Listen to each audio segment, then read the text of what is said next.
आज के इस लेक्चर में हम सीखेंगे कि अगर किसी कर्व की पोलर इक्वेशन दी गई हो तो हम उस कर्व को कैसे स्केच करेंगे। तो सीखते हैं कि किसी ऐसी कर्व को कैसे स्केच किया जाएगा जिस कर्व की इक्वेशन जो है वो हमें पोलर कोऑर्डिनेट्स में दी गई हो। फर्ज करें हमें जो कर्व की इक्वेशन दी गई है वो f r theta equal to 0 की फॉर्म में है या r is equal to f of theta की फॉर्म में है। उस कर्व को स्केच करने के लिए सबसे पहले हम चेक ये करेंगे कि वो कर्व सिमेट्रिक है या नहीं है। तीन तरह की सिमेट्रीज हम कर्व में चेक किया करेंगे। सबसे पहले जो सिमेट्री हम चेक करेंगे वो हम अबाउट एक्स एक्सिस, फिर अबाउट वाई एक्सिस और फिर अबाउट पोल चेक करेंगे। कर्व की इक्वेशन देख के हमें कैसे पता चलेगा कि वो कर्व सिमेट्रिक है या नहीं है। उसके लिए हम काम ये किया करेंगे कि कर्व की इक्वेशन में आर और थीटा को रिप्लेस कर दिया करेंगे किसी नए आर और थीटा से। अगर किसी नए आर और थीटा से रिप्लेस करने के बाद कर्व की इक्वेशन सेम आ जाएगी तो हम कहेंगे वो कर्व सिमेट्रिक है। किस आर और थीटा से रिप्लेस करेंगे और किसके अबाउट सिमेट्रिक है इसका डिसीजन कैसे करेंगे ये अभी हम देखते हैं एक टेबल के अंदर। अगर हम कर्व की इक्वेशन में आर और थीटा को एक नए आर और थीटा से रिप्लेस कर दें और उस नए आर और थीटा से रिप्लेस करने के बाद कर्व की इक्वेशन सेम रहे तो हम कहेंगे कि कर्व सिमेट्रिक है।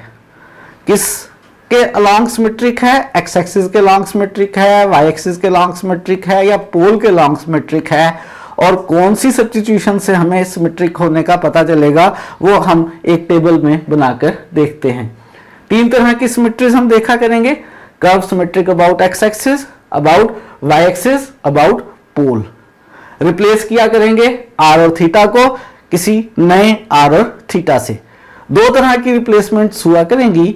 एक रिप्लेसमेंट हुआ करेगी कि आर और थीटा को किसी स्पेसिफिक आर और थीटा से रिप्लेस कर दें और एक जनरल रिप्लेसमेंट हुआ करेगी। देखते हैं किस तरह से। अगर हमने किसी कर्व का सिमेट्रिक होना चेक करना है about x axis, about x axis curve के सिमेट्रिक होने का मतलब ये है कि कर्व एक्स एक्सिस से ऊपर उसकी जो शेप है कर्व के लिए एक्स एक्सिस से नीचे भी बिल्कुल शेप सेम हो। आप देख सकते हैं ये जो कर्व आपके सामने है, ये जो पिंक कलर की कर्व है ये एक्स एक्सिस से ऊपर इसकी शेप और एक्स एक्सिस से नीचे इसकी शेप बिल्कुल सेम है। ये सिमेट्रिक अबाउट एक्स एक्सिस है। कर्व की शेप देखकर तो हमें पता चल रहा है लेकिन हमें कर्व की शेप नहीं दी हुई, हमें तो कर्व की इक्वेशन दी हुई है और हमें कर्व की इक्वेशन को देखकर डिसाइड करना है कि कर्व सिमेट्रिक है अबाउट एक्स एक्सिस या नहीं है। और अगर हमें पता चल गया कि curve about x axis symmetric है तो हमारे लिए इतना ही काफी होगा कि हम कर्व को स्केच कर लें अबव एक्स एक्सिस। जैसी अबव एक्स एक्सिस स्केच हो जाएगी वैसी ही कर्व बिलो एक्स एक्सिस भी होगी। या हम कर्व को स्केच कर लें बिलो एक्स एक्सिस, जैसी बिलो एक्स एक्सिस होगी एग्जैक्टली उसी तरह की कर्व अबव एक्स एक्सिस भी होगी। सिमेट्री देखने का फायदा ये होगा। लेकिन सिमेट्री पता कैसे चलेगी अबाउट एक्स एक्सिस? जरा गौर करें, कर्व में अगर यहां पर एक पॉइंट आर और थीटा मौजूद है, आर और थीटा पॉइंट का मतलब है इस पॉइंट का पोल से डिस्टेंस आर और इस पॉइंट को पोल से ज्वाइन करने वाली लाइन का इनिशियल लाइन के साथ एंगल थीटा है। तो एग्जैक्टली इसके नीचे भी एक पॉइंट है, तभी curve symmetric about x axis है। कर्व के हर पॉइंट के लिए जो अबव एक्स एक्सिस है एग्जैक्टली वैसा ही एक पॉइंट बिलो एक्स एक्सिस भी मौजूद है। अगर इस पॉइंट के कोऑर्डिनेट्स आर और थीटा हैं तो इस पॉइंट के कोऑर्डिनेट्स क्या होंगे? पोलर कोऑर्डिनेट्स की बात कर रहे हैं। अगर ये पॉइंट नीचे वाला ऊपर वाले के एग्जैक्टली नीचे है तो जितना इस पॉइंट का ओरिजिन से डिस्टेंस है इस नीचे वाले पॉइंट का भी ओरिजिन से उतना ही डिस्टेंस है। इस पॉइंट का डिस्टेंस r है तो इस पॉइंट का डिस्टेंस भी r है। लेकिन एक बात और याद रहे, ये r पॉजिटिव भी हो सकता है, ये r नेगेटिव भी हो सकता है। पोलर कोऑर्डिनेट्स में r पॉजिटिव और नेगेटिव दोनों तरह का लेते हैं हम। यानी इस पॉइंट P डैश के कोऑर्डिनेट्स में जो r है उसके बारे में कंफर्म हो गया कि या तो वो सेम होगा या वो माइनस आर होगा। डिस्टेंस आर होगा लेकिन वो पॉजिटिव भी हो सकता है, नेगेटिव भी हो सकता है। इस पॉइंट को एग्जैक्टली उतना ही नीचे होना है जितना ये ऊपर है। इस पॉइंट को ओरिजिन से ज्वाइन करके एंगल थीटा बन रहा है, तो इसका एंगल भी थीटा ही बनेगा। ये एंटी क्लॉकवाइज रोटेशन में थीटा है, तो ये क्लॉकवाइज रोटेशन में माइनस थीटा होगा। अगर ये माइनस थीटा है और लाइन की इसी साइड का एंगल हम इनिशियल लाइन के साथ ले रहे हैं, तो पोलर कोऑर्डिनेट्स में इस साइड का r पॉजिटिव लेंगे, इस पॉइंट P डैश के कोऑर्डिनेट्स r और माइनस थीटा हो जाएंगे। Curve symmetric about x axis है। हर वो पॉइंट कर्व के लिए जो अबव एक्स एक्सिस है उसके कोऑर्डिनेट्स r और थीटा है, तो एग्जैक्टली उसके बिलो जो कर्व का पॉइंट है उसके कोऑर्डिनेट्स r और माइनस थीटा होंगे। अगर हम कर्व की इक्वेशन में r और थीटा को रिप्लेस कर दें r और माइनस थीटा से और कर्व की इक्वेशन चेंज ना हो, तो इसका मतलब है हर एक पॉइंट जो ऊपर है उसके कॉरस्पॉन्डिंग एक पॉइंट नीचे भी है और curve symmetric about x axis है। अगर इस पॉइंट का एंगल जो है माइनस थीटा है, मजीद आप इसको एंटी क्लॉकवाइज या क्लॉकवाइज रोटेशन में लेते चले जाएं, तो इसी पॉइंट का पोलर एंगल कितना बन जाएगा? हर एक रोटेशन के बाद 2 पाई बीच में से प्लस या माइनस हो जाएगा, यानी इसी पॉइंट के कोऑर्डिनेट्स r प्लस के साथ माइनस थीटा प्लस 2 के पाई भी हो सकते हैं। तो ये जनरल सब्स्टिट्यूशन है। इस जनरल सब्स्टिट्यूशन की हमें कभी कभार जरूरत पेश आएगी। कब जरूरत पेश आएगी मैं आपको बता दूंगा क्वेश्चंस के अंदर। आपको ये सब्स्टिट्यूशन याद रखनी है। अगर आप कर्व की इक्वेशन में r और थीटा को रिप्लेस कर दें r और माइनस थीटा से और कर्व की इक्वेशन चेंज ना हो, तो इसका मतलब है वो curve symmetric about x axis है। और r और माइनस थीटा की जगह आप r और माइनस थीटा प्लस 2 के पाई से भी चेंज कर सकते हैं। इसमें जो k है हमारे पास, वो k कोई सा इंटीजर है। 2 के पाई यानी 2 पाई, 4 पाई, 6 पाई या माइनस 2 पाई, माइनस 4 पाई, वो इसी पार्ट का एंगल बनेगा विद इनिशियल लाइन क्लॉकवाइज या एंटी क्लॉकवाइज रोटेशन का। जब एंगल इसी साइड पर लेंगे तो r हमारा पॉजिटिव आएगा। और अगर हम इस पॉइंट के लिए r नेगेटिव लें, तो इसका मतलब ये होगा कि इस लाइन के लिए हम जो एंगल है वो इस साइड का मेजर करेंगे। पोलर कोऑर्डिनेट्स में किसी भी लाइन के लिए 2 हिस्से बना लिया करते हैं, पोल की एक साइड और दूसरी साइड। अगर पोल की इस साइड पे एंगल मेजर करें तो फिर इस साइड के r पॉजिटिव लेते हैं और इस साइड के r नेगेटिव लेते हैं। और अगर लाइन की इस साइड का इनिशियल लाइन के साथ एंगल मेजर करें तो इस साइड के r पॉजिटिव और इस साइड के r नेगेटिव होंगे। तो अगर मैं इस ग्रीन लाइन की इस साइड का इनिशियल लाइन के साथ एंगल मेजर करूं तो फिर इस पॉइंट P डैश के कोऑर्डिनेट्स में r नेगेटिव होगा। डिस्टेंस तो उतना ही होगा लेकिन साइन उसका नेगेटिव होगा। अब ये एंगल कितना होगा जी, सोचें, गेस करें कि ये एंगल कितना होगा। ये ग्रीन लाइन का टोटल एंगल अगर हम देखें यहां से यहां तक तो पाई है, यहाँ पे थीटा है, मेजरमेंट में थीटा है, एंटी क्लॉकवाइज होने की वजह से माइनस लगाया गया है, तो ये इतना एंगल जो है वो मेरे पास पाई माइनस थीटा होगा। तो इस पॉइंट P डैश का polar angle pi minus theta भी हो सकता है। तो अगर polar angle pi minus theta ले लें और r को माइनस r ले लें, ये वाले कोऑर्डिनेट्स इसी पॉइंट P डैश को रिप्रेजेंट कर रहे हैं। अगर ये वाले कोऑर्डिनेट्स इस कर्व की इक्वेशन को सेटिस्फाई करें तो भी curve symmetric about x axis होगी। तो दूसरी पॉसिबल सब्स्टिट्यूशन क्या है कि आप r थीटा की जगह माइनस r और पाई माइनस थीटा लिख दें। अगर कर्व की इक्वेशन चेंज ना हो तो curve symmetric about x axis है। एक ही पॉइंट के पोलर कोऑर्डिनेट इन्फिनिट हो सकते हैं। एक पॉसिबिलिटी हमने कहा r और माइनस थीटा, और r पॉजिटिव का ही लेते हुए माइनस थीटा के साथ साथ माइनस थीटा प्लस 2 के पाई भी कोऑर्डिनेट्स हो सकते हैं। दूसरी पॉसिबिलिटी हमने कहा r माइनस का लें तो एंगल इस साइड का लें, इसी पॉइंट के कोऑर्डिनेट्स माइनस r और पाई माइनस थीटा हैं। और जनरली पाई माइनस थीटा प्लस 2k पाई है। अगर इनमें से कोई सा पॉइंट भी इस कर्व की इक्वेशन को सेटिस्फाई करे, यानी कर्व की इक्वेशन में पुट करने से उसकी दोनों साइडें सेम रहें, कर्व की इक्वेशन में कोई चेंज ना आए, तो हम कहेंगे curve symmetric about x axis है। ये दो स्पेसिफिक सब्स्टिट्यूशंस आपको याद रखनी है। ये जनरल सब्स्टिट्यूशंस आप किसी भी वक्त जरूरत के वक्त बना सकते हैं।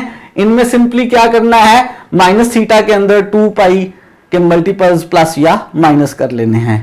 इस वाले एंगल के अंदर पाई माइनस थीटा में 2 पाई के इंटीग्रल मल्टीपल्स एंगल्स प्लस या माइनस कर लेने हैं। अगर r माइनस थीटा पुट करने से कर्व की इक्वेशन चेंज ना हो तो हम कहेंगे curve symmetric about x axis है। और अगर r माइनस थीटा पुट करने से चेंज हो जाए तो आप इस दूसरी सब्स्टिट्यूशन को ट्राई करेंगे।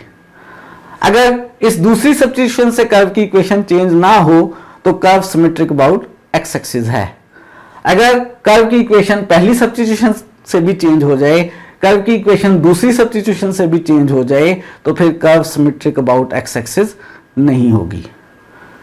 ये इन्फिनिट पॉसिबल सब्स्टिट्यूशंस भी ट्राई कर सकेंगे, लेकिन कॉमनली हमारे पास जो फंक्शंस होंगे हमारी कर्व में वो साइन और कॉस के होंगे, और साइन थीटा और कॉस थीटा हमें मालूम है पीरियोडिक होते हैं 2 पाई पीरियड के। तो अगर हम थीटा की जगह माइनस थीटा लिखें या माइनस थीटा प्लस 2k पाई लिखें तो आंसर सेम आने हैं।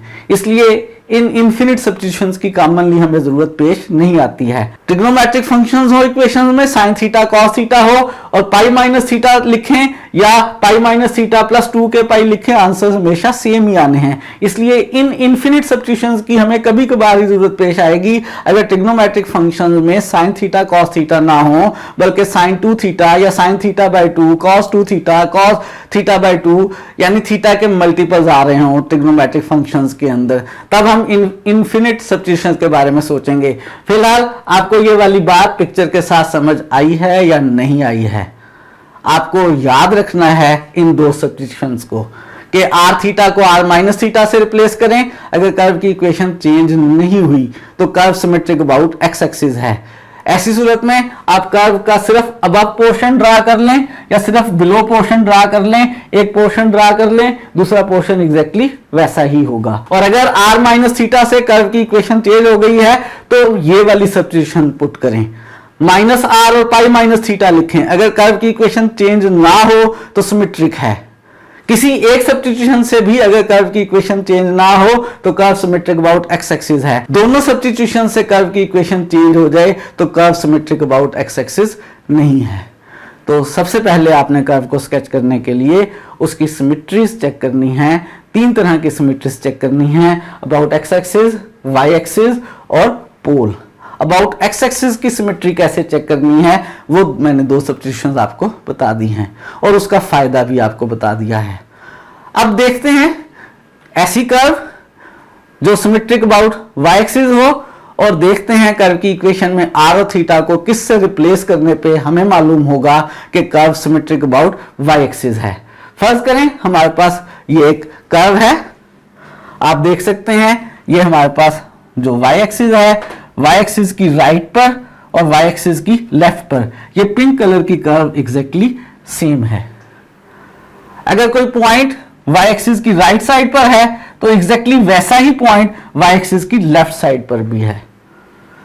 कर्व के हर पॉइंट के लिए जैसा पॉइंट राइट साइड पर है एग्जैक्टली उसी पोजीशन पर कर्व के ऊपर एक पॉइंट लेफ्ट साइड पर भी है। अगर राइट साइड वाले पॉइंट के कोऑर्डिनेट्स फर्ज करें r और थीटा हैं तो लेफ्ट साइड वाले पॉइंट के कोऑर्डिनेट्स क्या हैं वो कोऑर्डिनेट्स मालूम करते हैं और वही कोऑर्डिनेट्स हम सब्स्टिट्यूट करेंगे कर्व की इक्वेशन में। अगर उन कोऑर्डिनेट्स ने r और थीटा की उन वैल्यूज ने कर्व की इक्वेशन को सेटिस्फाई किया तो इसका मतलब है जब भी कर्व के ऊपर एक पॉइंट राइट साइड पर मौजूद है तो एक लेफ्ट साइड पर भी एक पॉइंट मौजूद है और curve symmetric about y axis है।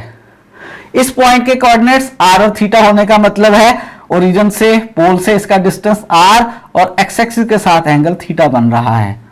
इस पॉइंट का भी ओरिजिन से डिस्टेंस r होगा, लेकिन वो r प्लस का भी हो सकता है और वो r माइनस का भी हो सकता है। डिपेंड करेगा कि हमने एंगल एक्स एक्सिस के साथ ग्रीन लाइन के किस पार्ट का लिया है। अगर मैं ग्रीन लाइन के इस पार्ट का एक्स एक्सिस के साथ एंगल देखूं तो कितना होगा, ये एंगल यहां पे थीटा है तो ये यहां पे नीचे को भी माइनस थीटा होगा, और ये एंगल जैसे अभी हमने ऊपर देखा है ये एंगल हमारे पास पाई माइनस थीटा बनेगा। अगर मैं इस साइड का एंगल लूंगा तो एंगल पाई माइनस थीटा होगा, आर उस सूरत में पॉजिटिव रहेगा, कोऑर्डिनेट्स आर और पाई माइनस थीटा बनेंगे। और अगर मैं नीचे वाला एंगल लूंगा इस साइड पे तो एंगल माइनस थीटा होगा और आर उस सूरत में नेगेटिव होगा। ये दो पॉइंट्स आप कर्व की इक्वेशन में सब्स्टिट्यूट करके देखेंगे। अगर किसी एक पॉइंट की सब्स्टिट्यूशन से कर्व की इक्वेशन चेंज ना हुई तो हम कहेंगे curve symmetric about y axis है, और अगर दोनों पॉइंट्स की सब्स्टिट्यूशन से कर्व की इक्वेशन चेंज हो गई तो हम कहेंगे curve symmetric about y axis नहीं है।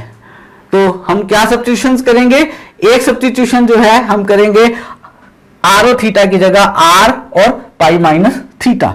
अगर कर्व की इक्वेशन चेंज ना हुई तो सिमेट्रिक अबाउट एक्सिस है, और इसके कॉरस्पॉन्डिंग जनरल सब्स्टिट्यूशन क्या होगी, पाई माइनस थीटा में कोई सा भी 2 पाई का इंटीग्रल मल्टीपल ऐड कर लें। इस जनरल सब्स्टिट्यूशन की हमें जनरली जरूरत पेश नहीं आएगी, सिर्फ कभी कभार आएगी। उसकी रीजन मैंने आपको बता दी है कि अगर ट्रिग्नोमेट्रिक फंक्शंस हैं साइन थीटा कॉस थीटा तो वो तो पीरियाडिक होते हैं 2 पाई पीरियड के, इसलिए इन सब्स्टिट्यूशन से कोई नहीं पड़ेगा। लेकिन अगर ट्रिग्नोमेट्रिक फंक्शंस के एंगल में थीटा की बजाय थीटा बाई 2 या 2 थीटा 3 थीटा वगैरह हैं तो फिर इन सब्स्टिट्यूशंस के बारे में सोचा जा सकता है, और स्पेसिफिकली आपको सोचना होगा जब थीटा बाय 2 थीटा बाय 3 होगा। तो substitution r pi minus theta से अगर कर्व की इक्वेशन चेंज ना हुई तो curve symmetric about y axis है, और अगर कर्व की इक्वेशन चेंज हो गई तो फिर दूसरी सब्स्टिट्यूशन आप ट्राई करेंगे, कौन सी वाली, माइनस आर और माइनस थीटा वाली। इस सब्स्टिट्यूशन से अगर कर्व की इक्वेशन चेंज ना हुई तो curve symmetric about y axis है, और इसके कॉरस्पॉन्डिंग जनरल सब्स्टिट्यूशन ये है। लेकिन आपको ये स्पेसिफिक सब्स्टिट्यूशन जो हैं वो जरूर याद रखनी है। अगर curve symmetric about y axis होगी तो फायदा क्या होगा, अगर curve symmetric about y axis होगी तो आप उसको वाई एक्सिस की राइट साइड पे स्केच कर लेंगे, लेफ्ट साइड पे एग्जैक्टली वैसी ही होगी, या कर्व की लेफ्ट साइड कैच कर लेंगे, जैसी कर्व वाई एक्सिस के लेफ्ट साइड पर होगी एग्जैक्टली वैसी ही राइट साइड पर होगी। तो अगर हमें पता चल गया कि curve symmetric about y axis है तो हम उसे वाई एक्सिस के एक साइड पर स्केच करके एग्जैक्टली उसकी कॉपी दूसरी साइड पर बना लिया करेंगे। और तीसरी सिमेट्री जो हमने चेक करनी है वो सिमेट्री अबाउट पोल है, यानी कर्व पोल के एक साइड पर जैसी है पोल के दूसरी साइड पर भी कर्व वैसी ही है। ये आपके सामने एक कर्व है, ये कर्व पिंक कलर की पोल के इस साइड पर जैसी है, जैसी फर्स्ट क्वाड्रेंट में है एग्जैक्टली वैसी ही शेप इसकी थर्ड क्वाड्रेंट में है। सिमेट्रिक अबाउट पोल का मतलब होगा कि जैसी कर्व फर्स्ट क्वाड्रेंट में है, जैसा स्केच फर्स्ट क्वाड्रेंट में है वैसा ही स्केच थर्ड क्वाड्रेंट में है, और जैसा स्केच सेकंड क्वाड्रेंट में है वैसा ही स्केच फोर्थ क्वाड्रेंट में भी है। अगर कर्व के स्केचेस इस तरह के होंगे तो हम कहेंगे वो कर्व सिमेट्रिक अबाउट पोल है, और अगर कर्व सिमेट्रिक अबाउट पोल है तो पता कैसे चलेगा, इक्वेशन से, शेप देख के तो पता चल जाएगा, इक्वेशन से कैसे पता चलेगा। अगर इस पॉइंट के कोऑर्डिनेट्स हमारे पास आर और थीटा हैं, इसका मतलब है पोल से ओरिजिन से इस पॉइंट का डिस्टेंस आर, ये एंगल थीटा है। इस पॉइंट के जो एग्जैक्टली उतने ही डिस्टेंस पर थर्ड क्वाड्रेंट में है, इसके कोऑर्डिनेट्स क्या होंगे। इस लाइन का अगर मैं एंगल इसी साइड का थीटा रखूं तो इसका आर नेगेटिव हो जाएगा और इसके कोऑर्डिनेट्स माइनस आर और थीटा होंगे। और अगर मैं ये वाला एंगल ले लूं, ये वाला एंगल पाई प्लस थीटा होगा, उस सूरत में इस पॉइंट के कोऑर्डिनेट्स जो हैं वो आर प्लस हो जाएगा और पाई प्लस थीटा हो जाएगा। अगर आप कर्व की इक्वेशन में आर और थीटा को माइनस आर और थीटा से रिप्लेस करें और इक्वेशन चेंज ना हो तो वो कर्व सिमेट्रिक अबाउट पोल होगी। आर थीटा को माइनस आर थीटा से चेंज करें, कर्व की इक्वेशन चेंज ना हो तो सिमेट्रिक अबाउट पोल है, या जनरल सब्स्टिट्यूशन है, थीटा की जगह थीटा प्लस 2 पाई लिख लें। और दूसरी पॉसिबल सब्स्टिट्यूशन क्या है कि आर थीटा को आप रिप्लेस करें आर और पाई प्लस थीटा से। अगर आप आर और पाई प्लस थीटा से रिप्लेस करें और कर्व की इक्वेशन चेंज ना हो तो कर्व सिमेट्रिक अबाउट पोल है। जनरल सब्स्टिट्यूशन में पाई प्लस थीटा की जगह pi plus theta plus 2k पाई हो सकता है अगर कोई कर्व सिमेट्रिक अबाउट पोल है। इसका मतलब है हम उस कर्व को स्केच कर सकेंगे अगर हम उसको सिर्फ फर्स्ट और सेकंड क्वाड्रेंट में स्केच कर लें।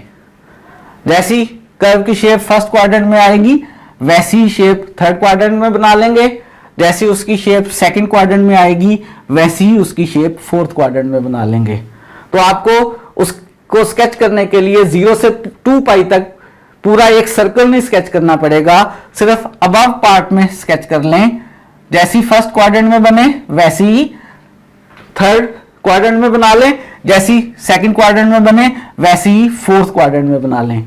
या एक और पॉसिबिलिटी हो सकती है, आप उस कर्व को वाई एक्सिस की राइट साइड पर स्केच कर लें। जैसी फर्स्ट में बने वैसी थर्ड में बना लें, जैसी फोर्थ में बने कर्व वैसी ही कर्व की शेप सेकंड में बना लें, तो कर्व स्केच हो जाएगी। आपको पूरी रोटेशन के लिए उसको स्केच करने की जरूरत नहीं है। आप उसको या तो एक्स एक्सिस से ऊपर स्केच कर लें या आप उसको वाई एक्सिस की राइट साइड पर स्केच कर लें। बाकी कर्व का स्केच आप उसकी कॉपी बनाकर कर सकते हैं। तो किसी भी पोलर कर्व को स्केच करना हो तो सबसे पहले आप उस कर्व की सिमेट्रीज देखेंगे। 3 तरह की सिमेट्रीज चेक करेंगे, symmetry about x axis, about y axis और अबाउट पोल। सिमेट्रीज देखने का फायदा यह होगा कि कर्व को आप आधा स्केच करके या समटाइम्स क्वार्टर स्केच करके बाकी कर्व का स्केच आप गेस कर सकेंगे। बाकी स्केच के लिए आपको आर और थीटा की वैल्यूज की जरूरत पेश नहीं आएगी। अगर आपको किसी कर्व की सिमेट्रीज पता चल गई हैं तो कर्व को स्केच करने के लिए नेक्स्ट खास बात जो आप उस कर्व के बारे में सोचेंगे, जो नोट करेंगे, वो ये सोचेंगे कि वो कर्व पोल में से कब कब पास कर रही है। थीटा की किस वैल्यू के लिए वो कर्व पोल में से पास कर रही है, उसकी पोजीशन रिलेटिव टू पोल देखेंगे। कैसे देखेंगे? कर्व की इक्वेशन में आर को 0 पुट कर लेंगे। कोई भी कर्व जब पोल में से गुजरेगी तो कर्व के उस पॉइंट का पोल से डिस्टेंस यानी आर 0 हो जाएगा। कर्व की इक्वेशन में आर को 0 पुट करके थीटा की वैल्यू या वैल्यूज फाइंड आउट कर लेंगे। थीटा की वो वैल्यूज हमारे लिए बहुत कारआमद होगी। हमें याद रहेगा कि जब भी थीटा की इतनी वैल्यू है कर्व पोल में से पास कर रही है, उसका आर 0 हो गया है। कर्व के लिए उसकी position relative to pole check करने के बाद नेक्स्ट काम जो आप करेंगे वो ये है कि आप उसके लिए आर और थीटा की टेबल बना लेंगे। एक टेबल बना लेंगे जिसमें थीटा खुद से पुट करते चले जाएंगे, आर कर्व की इक्वेशन से मालूम करते चले जाएंगे और वो आर और थीटा ग्राफ के ऊपर स्केच करके ग्राफ के ऊपर कहां कहां वो पॉइंट मौजूद हैं वो पॉइंट लोकेट करके उन पॉइंट्स को आपस में ज्वाइन करने से कर्व स्केच हो जाया करेगी।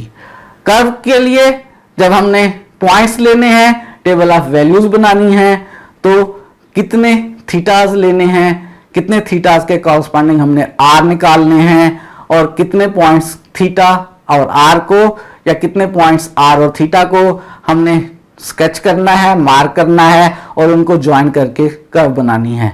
उसके लिए हमारे पास कुछ रिजल्ट्स हैं, वो रिजल्ट्स हम इस टेबल में नोट कर रहे हैं। सबसे पहले हम देखेंगे कि वो कर्व सिमेट्रिक है या नहीं है। उससे डिसाइड करेंगे कि हमने कितने थीटाज और कितने थीटाज के कॉरस्पॉन्डिंग हमने आर की टेबल बनानी है। अगर तो कर्व सिमेट्री नहीं है तो आप थीटा की वैल्यू 0 से लेकर 2 पाई तक लेंगे। आप एक टेबल बनाएंगे, उस टेबल में 2 रोज बना लेंगे, एक रो में थीटा और एक में आर। थीटा की वैल्यूज आप सब्स्टिट्यूट करना शुरू कर देंगे खुद से। 0 पुट कर लें, उसके कॉरस्पॉन्डिंग कर्व की इक्वेशन से आर निकाल लें। 30 डिग्री के डिफरेंस से या कह लें π/6 के डिफरेंस से आप थीटा लेते चले जाएंगे। नेक्स्ट पॉइंट π/6 ले लेंगे, कर्व की इक्वेशन में पुट करेंगे, उसके कॉरस्पॉन्डिंग आर मालूम कर लेंगे। थीटा के लिए आप हर दफा π/6 ऐड करके नया एंगल लेते जाएं और जो नया एंगल आए उसके कॉरस्पॉन्डिंग आर मालूम कर लें और ये थीटा की वैल्यूज आप 0 से 2 पाई तक चेंज करेंगे। क्यों 0 से 2 पाई तक चेंज करेंगे? क्योंकि 0 से 2 पाई तक अगर आप थीटा और आर मार्क कर लें तो उन पॉइंट्स को ज्वाइन करके आप कर्व स्केच कर सकेंगे। थीटा 0 के कॉरस्पॉन्डिंग जो आर आएगा वो इस लाइन पर कहीं मार्क हो जाएगा, इस साइड पर भी मार्क हो सकता है, इस साइड पर भी मार्क हो सकता है। अगर आर पॉजिटिव होगा तो ये थीटा 0 वाली लाइन के यहां कहीं आर आ जाएगा, आर नेगेटिव होगा तो पॉइंट यहां कहीं आ जाएगा। थीटा π/6 लेने पे जो आर आया है वो इस वाली लाइन पर आप मार्क कर लेंगे, इस वाली लाइन का थीटा π/6 है, इस पे वो पॉइंट आर पॉजिटिव होगा तो इस साइड पर कहीं आ जाएगा, वरना इस साइड पर कहीं आ जाएगा। इस तरह से टेबल आप बनाते जाएंगे। हर थीटा के कॉरस्पॉन्डिंग जो आर आएगा, आर और थीटा वाला पॉइंट आप ग्राफ पे स्केच कर लेंगे, मार्क कर लेंगे और जितने पॉइंट्स आपके पास आएंगे उनको ज्वाइन करके कर्व का स्केच बन जाएगा। अगर कर्व सिमेट्री नहीं है, कर्व में कोई भी सिमेट्री मौजूद नहीं है, तो आप टेबल बनाएंगे 0 से 2 पाई तक। कितने कितने डिफरेंस से? थीटा की वैल्यूज π/6 के डिफरेंस से लेते चले जाएंगे और कर्व की इक्वेशन से आर मालूम करके पॉइंट्स बनाते चले जाएंगे, उन पॉइंट्स को मार्क कर लेंगे और उन पॉइंट्स को आपस में ज्वाइन करके कर्व स्केच कर लेंगे। और अगर कर्व सिमेट्रिक है अबाउट एक्स एक्सिस, तो इसका मतलब है जैसी कर्व ऊपर है वैसी कर्व नीचे है। अगर आप सिर्फ ऊपर का पोर्शन स्केच कर लें, ऊपर के पोर्शन में थीटा की वैल्यू 0, π/6, π/3, π/2, 2π/3, 5π/6 और पाई, यानी बस टेबल आप बना लें 0 से पाई तक, तो ऊपर के पोर्शन की कर्व स्केच हो जाएगी और वैसी ही कॉपी आप नीचे बना लेंगे। तो अगर curve symmetric about x axis है तो आपको टेबल बनानी है 0 से पाई तक π/6 के डिफरेंस से। कॉमनली हम जो डिफरेंस लेते हैं थीटा का वो π/6 लेते हैं, लेकिन इस डिफरेंस को आप कम या ज़्यादा कर सकते हैं, ये कोई लॉ नहीं है। लेकिन जनरली इतने पॉइंट्स ले लेने से, इतने पॉइंट्स को ग्राफ के ऊपर मार्क कर लेने से कर्व का अच्छा स्केच बन जाया करता है। अगर कर्व जो है वो सिमेट्रिक अबाउट वाई एक्सिस है, वाई एक्सिस पे अगर सिमेट्रिक है तो इसका मतलब है वो कर्व वाई एक्सिस की राइट साइड पर जैसी ही है वैसी ही लेफ्ट साइड पर भी है। अगर हम राइट साइड पर उसका स्केच बना लें, और राइट साइड पर स्केच बनाने के लिए थीटा की वैल्यूज -π/2 से लेकर π/2 तक ले लें। थीटा और उनके कॉरस्पॉन्डिंग आर यहां पर ग्राफ पे मार्क कर लें, वाई एक्सिस की राइट साइड पे स्केच कर लें, जैसा स्केच वाई एक्सिस की राइट साइड पर बने वैसा ही लेफ्ट साइड पर बना लें, कर्व स्केच हो जाएगी। यानी अगर curve symmetric about y axis है तो आप थीटा की वैल्यूज -π/2 से π/2 तक π/6 के डिफरेंस से लेते चले जाएं, थीटा के कॉरस्पॉन्डिंग आर निकालते चले जाएं, आर और थीटा पॉइंट्स जो आए उनको ग्राफ पे मार्क करते चले जाएं, उन पॉइंट्स को ज्वाइन कर लें, कर्व स्केच कर लें। जैसी कर्व वाई एक्सिस की राइट साइड पर बन जाए उसकी कॉपी एग्जैक्टली वाई एक्सिस की लेफ्ट साइड पर भी बना लें। और अगर कर्व सिमेट्रिक अबाउट पोल हो तो ऐसी सूरत में जैसे मैंने बताया था आप एक्स एक्सिस से ऊपर स्केच करके नीचे उसका ग्राफ वैसा ही बना सकते हैं, लेकिन किस तरह से कि जैसा ग्राफ फर्स्ट क्वाड्रेंट में बने वैसा थर्ड में बना लें, जैसा सेकंड में बने वैसा फोर्थ में बना लें। और अगर आप ऊपर वाले पोर्शन में स्केच करते हैं तो टेबल 0 से पाई तक ले लें। और अगर आप वाई एक्सिस की राइट साइड पर स्केच कर लें और टेबल -π/2 से π/2 तक बना लें तो फिर जैसा ग्राफ फर्स्ट क्वाड्रेंट में बने वैसा ही थर्ड में बना लें और जैसा फोर्थ क्वाड्रेंट में बने वैसा ही सेकंड क्वाड्रेंट में बना लें, आपकी कर्व स्केच हो जाएगी। अगर कर्व सिमेट्रिक अबाउट पोल है तो आपके पास दो ऑप्शंस हैं, टेबल बनाते हुए थीटा 0 से पाई तक ले सकते हैं या टेबल बनाते हुए थीटा -π/2 से π/2 तक ले सकते हैं। और अगर कर्व में दो सिमेट्रीज हैं, ऐसा भी हो सकता है कि कर्व में दो सिमेट्रीज हों, curve symmetric about x axis भी हो और अबाउट वाई एक्सिस भी हो, तो ऐसी सूरत में आप उसका स्केच बना लें सिर्फ फर्स्ट क्वाड्रेंट में। अगर आपने उसका स्केच फर्स्ट क्वाड्रेंट में बना लिया, फर्स्ट करें ऐसा बना है, तो सिमेट्री अबाउट एक्स एक्सिस की वजह से वैसा ही नीचे बन जाएगा। सिमेट्री अबाउट वाई एक्सिस की वजह से जैसा राइट पर बना है वैसा ही लेफ्ट पर बन जाएगा और कर्व स्केच हो जाएगी। ऐसी सूरत में आप कर्व को सिर्फ स्केच कर लें 0 से π/2 के लिए, यानी फर्स्ट क्वाड्रेंट में उसकी शेप देख लें, बाकी कर्व आप कंप्लीट कर लें। और अगर कर्व में सिमेट्री अबाउट एक्स एक्सिस भी मौजूद हो और अबाउट पोल भी हो तो तब भी आप 0 से π/2 तक स्केच करके उसको एक्सटेंड कर सकते हैं, उसकी कॉपीज बना के कंप्लीट फिगर ड्रा कर सकते हैं। और अगर curve symmetric about y axis और पोल हो तो तब भी फर्स्ट क्वाड्रेंट में स्केच कर लें। जब भी दो सिमेट्री मौजूद हो कर्व में तो आप सिर्फ फर्स्ट क्वाड्रेंट में ग्राफ स्केच करके उसकी कॉपीज बनाकर आप उसको कंप्लीट ग्राफ बना सकते हैं। और अगर कर्व एक्स एक्सिस पे सिमेट्री हो, वाई एक्सिस पे या पोल पे, तो मैंने आपको बता दिया कि कितनी टेबल आपने बनानी है। कोई सिमेट्री ना हो तो आपने टेबल 0 से 2π तक बनानी है, लेकिन ये हमेशा के लिए फिक्स नहीं है, ये एक जनरल आइडिया है।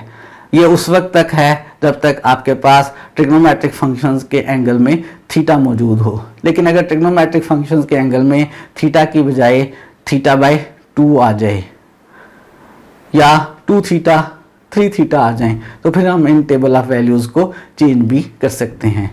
जब आपके पास टेबल ऑफ वैल्यू बन जाएगी सिमेट्रीज की मदद से तो पॉइंट्स को मार्क करके आप ग्राफ स्केच कर लेंगे। ये वो सारा प्रोसीजर है जिस प्रोसीजर की मदद से हम किसी भी कर्व को स्केच कर सकते हैं। और ये स्केचिंग हम सीख रहे हैं कौन सी कर्व्स के लिए? ऐसी कर्व्स के लिए जिनकी हमें पोलर इक्वेशंस दी हुई हों। एक एग्जाम्पल की मदद से इसको अप्लाई करके देखते हैं। सबसे पहले हम जिस पोलर कर्व को स्केच करने लगे हैं वो सर्कल है। सर्कल की 3 इक्वेशंस आपको याद रखनी है। अगर r = a इक्वेशन आ जाए, r = सम कांस्टेंट आ जाए, वो कांस्टेंट 0 ना हो तो कर्व से हमेशा सर्कल बनेगा। r = a से जो सर्कल बनेगा वो ऐसा सर्कल होगा जिसका सेंटर जो है वो ओरिजिन पर होगा और जिसका रेडियस जो है वो a के मॉडुलस के इक्वल होगा। a यहाँ पर पॉजिटिव भी हो सकता है, नेगेटिव भी हो सकता है। दूसरी पॉसिबल इक्वेशन ऑफ सर्कल जो है वो है r = a sin θ। a यहाँ पर पॉजिटिव भी हो सकता है, नेगेटिव भी हो सकता है। जो सर्कल r = a sin θ से बनेगा वो इस तरह का बन सकता है। r = a sin θ से जो सर्कल बनेगा वो इस तरह का भी बन सकता है। डिपेंड करेगा कि a जो है वो हमारे पास पॉजिटिव है या a जो है वो हमारे पास नेगेटिव है। a पॉजिटिव होगा तो इस तरह का सर्कल बनेगा, a नेगेटिव होगा तो इस तरह का सर्कल बनेगा। और एक और पॉसिबल इक्वेशन हो सकती है सर्कल की और वो है r = a cos θ। r = a cos θ से जो सर्कल बनेगा हमारे पास वो सर्कल हमारे पास इस तरह का होगा। एक्स एक्सिस पे उसका सेंटर होगा और वो ओरिजिन में से पास कर रहा होगा। a पॉजिटिव होगा तो पॉजिटिव एक्स एक्सिस पर आएगा, अगर a नेगेटिव होगा तो नेगेटिव एक्स एक्सिस पर आएगा। ये 3 इक्वेशंस आपको सर्कल की याद रखनी है। इनमें से कोई भी इक्वेशन आ जाए तो आपको सारी इंफॉर्मेशन कलेक्ट करने से पहले ही पता चल जाना चाहिए कि आपकी जो कर्व बनेगी वो सर्कल होगी। एक क्वेश्चन करते हैं। एक्सरसाइज 6.5 में क्वेश्चन नंबर 1 और क्वेश्चन नंबर 2 दोनों सर्कल्स हैं। हम क्वेश्चन 1 सॉल्व कर रहे हैं, क्वेश्चन 2 को आप खुद उसी तरह से सॉल्व करेंगे। ये आइडिया तो मैंने आपको बता दिया है, आप स्केच गैस भी कर सकते हैं, लेकिन पेपर में क्वेश्चन आएगा तो आपको सारा प्रोसेस करना है। वो सारा प्रोसेस क्या है मैं जल्दी से रिवाइज कर देता हूँ। सिमेट्रीज चेक करनी है, कर्व पोल में से कब कब पास कर रही है ये चेक करना है, टेबल ऑफ वैल्यूज़ बनानी है, टेबल ऑफ वैल्यूज से पॉइंट मार्क करने हैं, उन पॉइंट को ज्वाइन करके कर्व स्केच करनी है। तो हम सबसे पहले इस कर्व की सिमेट्रीज जो हैं उनको चेक करते हैं। और सिमेट्रीज में सबसे पहले हमने symmetry about x axis check करनी है। और symmetry about x axis check करने के लिए मैंने ज़ुबानी नहीं याद रखा हुआ, मैं अंदाज़ा लगा लेता हूँ कि अगर ऊपर पॉइंट है तो नीचे भी पॉइंट है। ये पॉइंट r और थीटा है तो ये नीचे वाला पॉइंट एक पॉसिबिलिटी है r और माइनस थीटा और दूसरी पॉसिबिलिटी है -r और पाई माइनस थीटा। तो रिप्लेस कर लेते हैं कर्व में r और थीटा को r और माइनस थीटा से। कर्व की इक्वेशन में यहाँ r को r ही लिख लें, थीटा को माइनस थीटा लिख लें। कर्व की इक्वेशन क्या बन जाएगी? r = 2 sin minus theta. इसको सिंप्लीफाई करते हैं, साइन माइनस थीटा में से माइनस बाहर आ जाएगा, तो r is equal to minus 2 sine theta. क्या ये इक्वेशन एग्जैक्टली गिवन इक्वेशन जैसी है? नहीं, चेंज हो गई है। अगर ये इक्वेशन चेंज हो गई है तो चांसेस ये हैं कि कर्व सिमेट्री नहीं होगी। लेकिन अभी दूसरी सब्स्टिट्यूशन भी ट्राई करनी है। दूसरी सब्स्टिट्यूशन क्या है? माइनस आर और पाई माइनस थीटा। कर्व की इक्वेशन में r को रिप्लेस कर लेते हैं माइनस आर से और थीटा को रिप्लेस कर लेते हैं पाई माइनस थीटा से। क्या इक्वेशन बन जाएगी? r की जगह लेफ्ट साइड पर माइनस आर आ जाएगा, थीटा की जगह पाई माइनस थीटा आ जाएगा। साइन पाई माइनस थीटा हल करते हैं। साइन पाई माइनस थीटा हल करेंगे तो वो साइन थीटा के इक्वल आ जाएगा। माइनस आर लेफ्ट पर एज इट इज रहेगा, sine pi minus theta sine theta बन जाएगा। क्या ये इक्वेशन गिवन इक्वेशन जैसी है? नहीं, चेंज हो गई है। अगर ये इक्वेशन चेंज हो गई है, दोनों सब्स्टिट्यूशंस हमने ट्राई कर ली हैं, दोनों से कर्व की इक्वेशन चेंज हो गई है, इसका मतलब है कर्व सिमेट्रिक नहीं है अबाउट एक्स एक्सिस पे। इसके अलावा मैंने इन्फिनिट सब्स्टिट्यूशंस बताई हुई हैं। थीटा की जगह थीटा प्लस 2k पाई लिख सकते हैं, पाई माइनस थीटा की जगह पाई माइनस थीटा प्लस 2k पाई लिख सकते हैं। लेकिन चूंकि ट्रिग्नोमेट्रिक फंक्शन इन्वॉल्व है और साइन थीटा है वो पीरियोडिक है 2 पाई पीरियड का, तो बाकी सब्स्टिट्यूशन से भी यही कुछ आएगा, कर्व की इक्वेशन चेंज ही होगी, curve symmetric about x axis नहीं है। दूसरी सिमेट्री चेक करते हैं। अब हम इसकी सिमेट्री चेक करेंगे अबाउट वाई एक्सिस। और symmetry about y axis check करने के लिए जैसा पॉइंट इधर है वैसा ही पॉइंट इधर भी है। इधर वाले पॉइंट्स के कोऑर्डिनेट्स r और थीटा हैं, तो इधर वाले पॉइंट्स के कोऑर्डिनेट्स एक तो हो सकते हैं माइनस आर और माइनस थीटा और दूसरे हो सकते हैं r और पाई माइनस थीटा। ये दोनों सब्स्टिट्यूशंस करके देख लेते हैं। पहले हम सब्स्टिट्यूशन करते हैं r और थीटा की जगह माइनस आर और माइनस थीटा। जब r और थीटा की जगह माइनस आर और माइनस थीटा लिखेंगे तो लेफ्ट साइड पर r की जगह माइनस आर और राइट साइड पर थीटा की जगह माइनस थीटा आ जाएगा। साइन के एंगल में से माइनस बाहर आ जाएगा और हमारे पास minus r is equal to minus 2 sine theta हो जाएगा।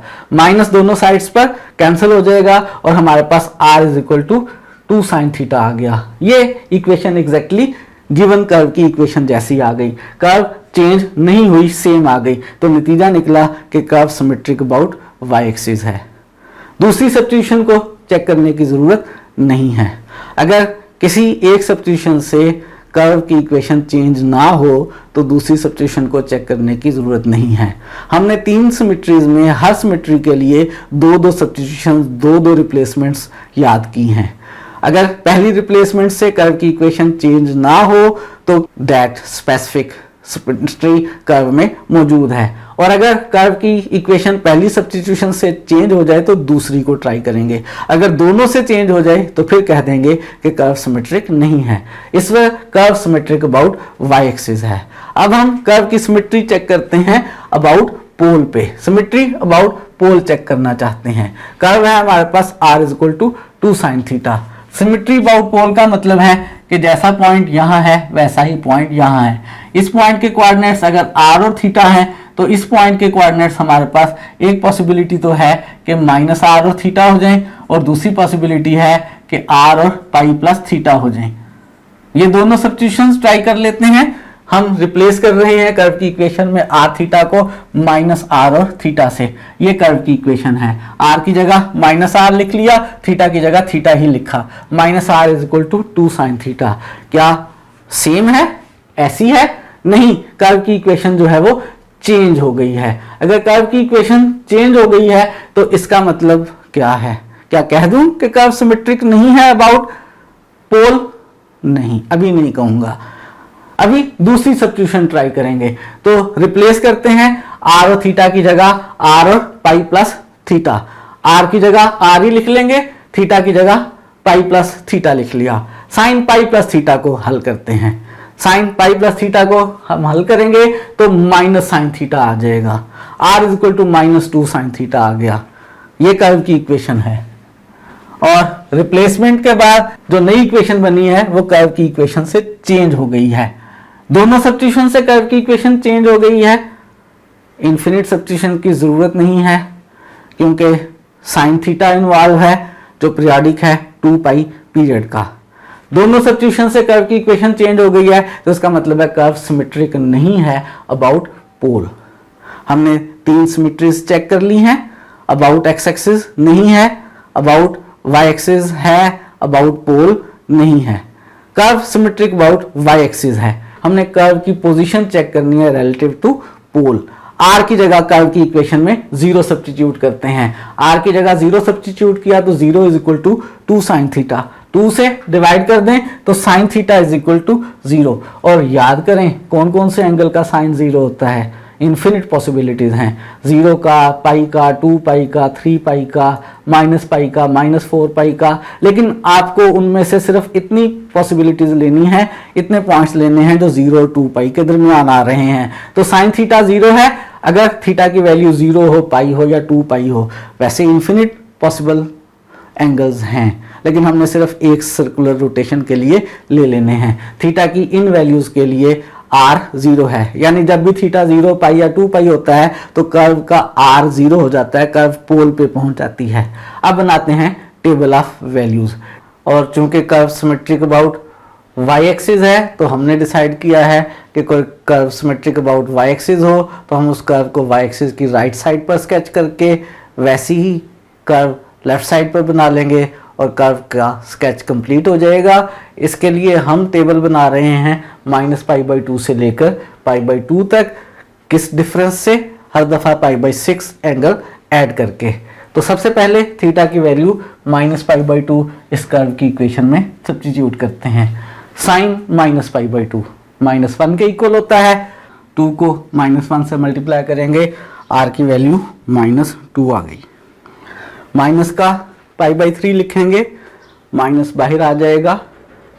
साइन π/3 की वैल्यू 3 का स्क्वायर रूट ओवर 2, 2 कैंसिल हो जाएगा तो -3 का स्क्वायर रूट। माइनस π/6 लिखेंगे, माइनस बाहर आ जाएगा। साइन π/6 की वैल्यू 1/2, 2 से कैंसिल हो जाएगा, r की वैल्यू -1 आ जाएगी। 0 लिखेंगे, साइन 0 0, 2 × 0 0, r की वैल्यू 0 आ जाएगी। π/6 लिखेंगे, साइन π/6 यानी साइन 30, 1/2, 2 कैंसिल हो जाएगा, r का आंसर 1 आ जाएगा।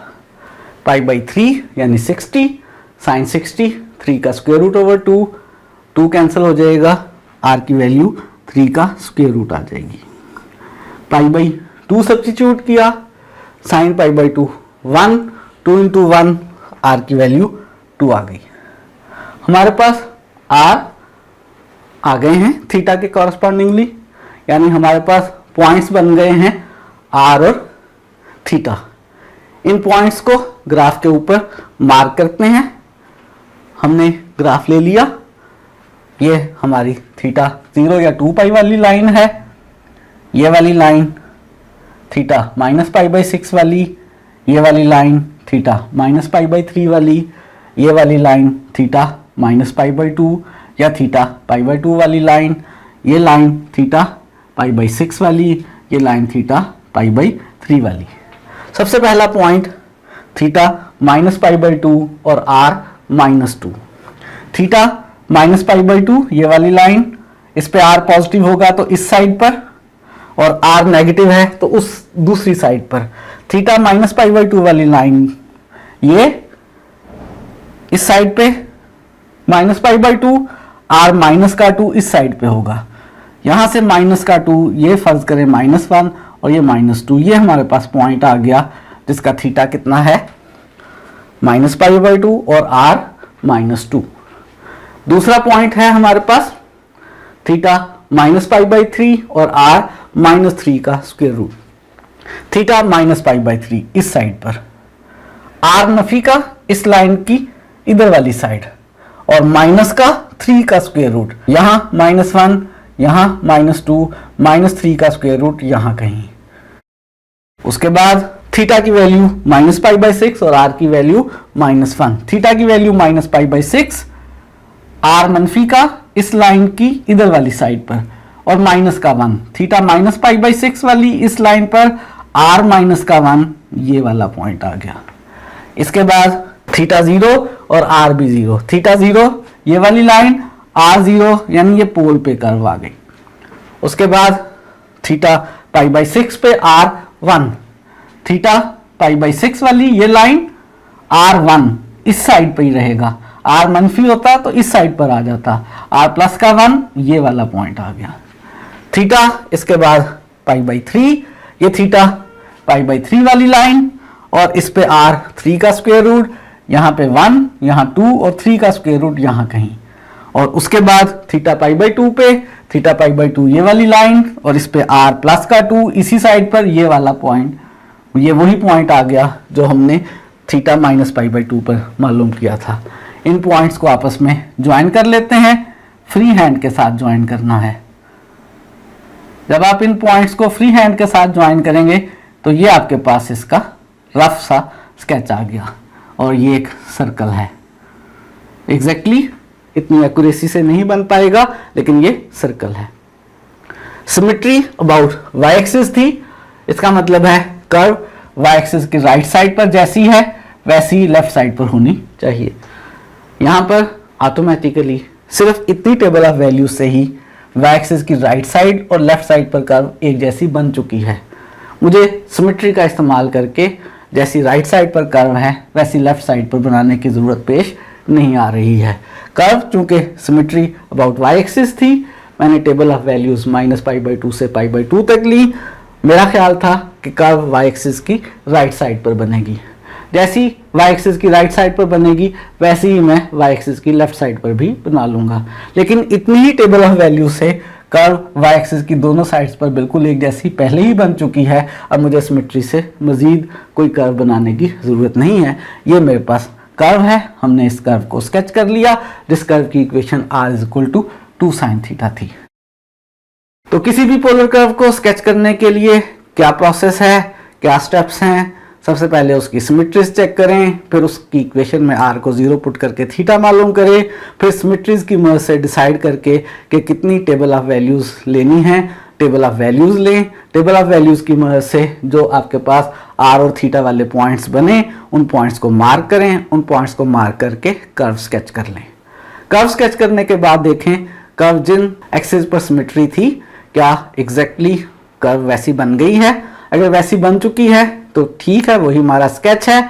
और अगर अभी वैसी नहीं बनी है, सिमेट्री थी, उसका इस्तेमाल करते हुए कर्व अगर वाई एक्सिस पे सिमेट्री था तो वाई एक्सिस की राइट पर जैसी कर्व बन चुकी है वैसी ही लेफ्ट पर बना लें। अगर कर्व एक्स एक्सिस पर सिमेट्री थी तो जैसी कर्व एक्स एक्सिस से ऊपर बन चुकी है वैसी ही कर्व नीचे बना लें। अगर कर्व सिमेट्रिक अबाउट पोल थी तो जैसी फर्स्ट क्वाड्रेंट में है वैसी थर्ड क्वाड्रेंट में बना लें, जैसी सेकंड में बनी है वैसी ही फोर्थ क्वाड्रेंट में बना लें।